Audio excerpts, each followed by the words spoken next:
Hi guys, this video is to update the channel. I had hurt my my left shoulder, about a month, a little over a month or so. I tore some muscles, luckily no broken bones, and with limited mobility and not having much help outside of my husband and we just had to, I just had to limit things down to the things that had to get done until, I started to feel a little bit better, much better, and I have much more mobility in that now. It's going to take quite some time for it to rehabilitate. I'm hoping I don't need surgery, but this is not about me. Nobody cares. That's how the world works.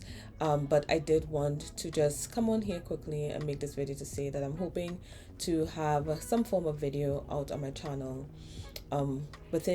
definitely within this month, because last December I did say that I want to be a little bit more consistent on this channel. So I'm not going to keep it long. I just wanted to update the channel.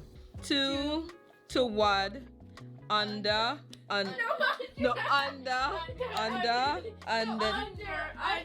Okay. Underneath.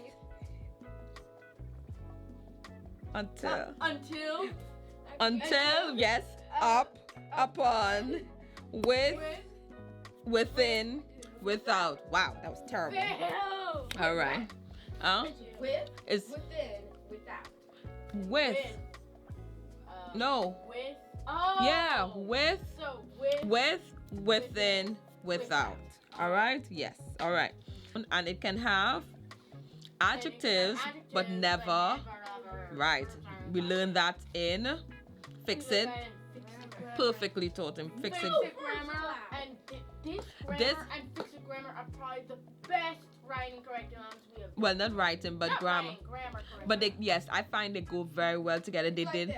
Yeah, they meld. Yeah. They meld very well. The only thing that I don't like about this grammar is that this doesn't have the full prepositional with, and Yes. we were able to master the Fix It grammar like this. Yes. So anyway, so what I'm saying is that we want to make sure that we don't just learn how it is to finish the exercise, but how to talk about it and try to mentally apply it to our own writing. Okay, so that when you pick your subtopics, right, you want to make sure that if you're following how it is, it's written out here for the invective. Okay, and we have our subtopics and our controlling idea. When you're writing your outline and you pick your subtopics and the controlling idea, you decide, okay, do I want to include the subtopic in my controlling idea? So if we're talking about character as one of our subtopics, do I want to create my first sentence, which is usually the controlling idea for that paragraph, right? Do I want to include character so that the person who's reading, so if Gabri reading your essay, she kind of zones, it kind of pulls her in and she understands, okay, we're talking about character in here. Or do you want to use or do I want to use a different like a synonym? Like a synonym for the name of the subtopic. Exactly. That's why you're excited to write an invective, because you want to write about Chloe. Yes. So okay, so did you enjoy writing about doing the encomium? Of course I enjoyed the encomium. But you're looking forward to write an invective. Yes. Okay. What about you? Yeah. So who are you going to criticize? Oh.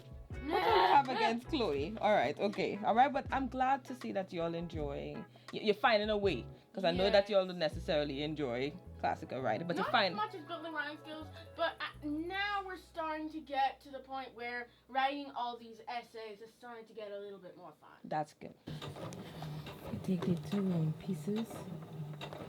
Yeah. Pull them together. Yeah. Then wrap it around the shoulder. Roll it down.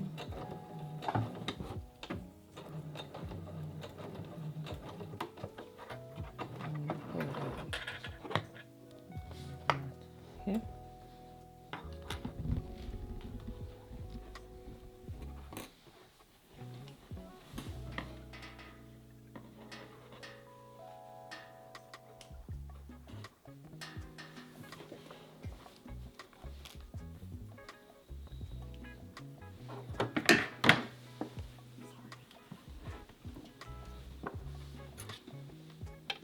What you working on? Well, I'm working on sewing the cloth squares to make my patchwork bag. I cut them at 4 inches, even though I actually intended them to be 3 inches, so that I would have enough margin when I actually stitch them together like this. What you working on, baby? I'm working on this microphone that comes from the school sewing book, and I'm going to try and finish it before the weekend comes. Oh, okay.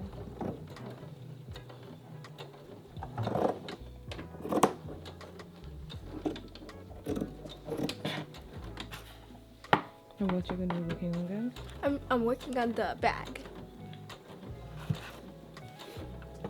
You need to get the cutting mat.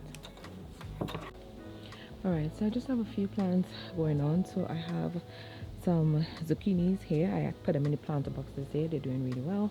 I do have one growing in each of them. This is some huge plants. I have some jalapenos. This one is flowering and producing a few jalapenos, and I do have some smaller ones over here. I did have green onions here, but they never sprouted. So don't know what went on with those seeds, and I'm pretty certain they're not coming up because they were planted the same time as these. All right, so anyway, so that's that. Then over here, this is the first time I'm trying to grow lemongrass, supposedly. I don't know what it's supposed to look like. It's the first time. My husband, there's this dish that he likes that calls for lemongrass, so we just decided to pick up one and see if we can grow it ourselves. So supposedly that's what that is. Then I have 2 Japanese long cucumber plants. Those are my favorite cucumbers now. I did get one off of this. It was huge. It looked different though. It looked really like more as opposed to, it just looked different. It was really big. I'm always surprised at how much cucumbers, like, you know, how much yield you get from one cucumber plant. Also these plants is my, as I said, favorite cucumber plants, and I have one growing here, and this one I haven't gotten any as yet, but I did see I have one coming in here. And this one here is a slicing cucumber. So as you can see, I do like cucumber plants. I shared in one of my earlier gardening videos, my goal is where we are able to on a regular basis grow our own salad, right? And then from there, you know, if the Lord, oh, I have another cucumber coming up here. Oh, that's nice. All right, so that's our first gardening goal, and we're doing pretty okay so far. Then, well, with the exception of tomatoes. The tomatoes, I seem to be growing a lot of leaves. This is a cherry, and these 2 are Roma tomatoes. I do have to cut back the leaves today, so that's what I'll do. I was going to wait until probably tomorrow or Wednesday, but I think I'll do it today. Cut back the leaves after watching a lot of gardeners. That's supposed to help so that the plant can focus on growing tomatoes and not the leaves alone. But last year, I only got a few tomatoes, so not very good. The only time I got a lot of tomatoes was that one time when my mother-in-law was here, like about 4 years ago. I don't know what it is. I can't grow tomatoes, so that's that. And at the back of the house, I am able to grow some lettuce. So we do grow lettuce like late fall and to March, and usually that's the only time I would grow. And then this year I decided I would try to grow them indoors, and I did start them indoors, and they were very thin and they were barely surviving. And then I started to get like little, like 1 or 2 nuts I started seeing inside. So I was going to buy a little greenhouse, but I decided, you know what, let me try the backyard and see if they'll survive. And for the most part it's doing fine. Same thing, I'm having problem here. These do supposedly have drainage, but I find even though it's hot out here, the soil, not that I want it to get crisp, but I do want it, I don't know if it's supposed to look that moist all the time, or I don't know if I'm overwatering. I don't know what I'm doing, but anyway, they seem to be doing okay. Most of the lettuce is doing fine. Some in the back kind of suffering, but all in all, I'm happy. And then I have some cilantro growing here to add to our salad. So we have lettuce, we have cilantro. I would say green onions, questionable. I've never grown them before, so I don't know if they're even supposed to look like that. but that looks questionable to me. So we have cilantro, we have lettuce, we have cucumbers, and we're still working on the tomatoes, right? The zucchini and of course peppers. I have peppers, a absolute must for my salad, right? And of course the zucchinis is just something, something different, not really for salad, just something else that we are able to grow successfully.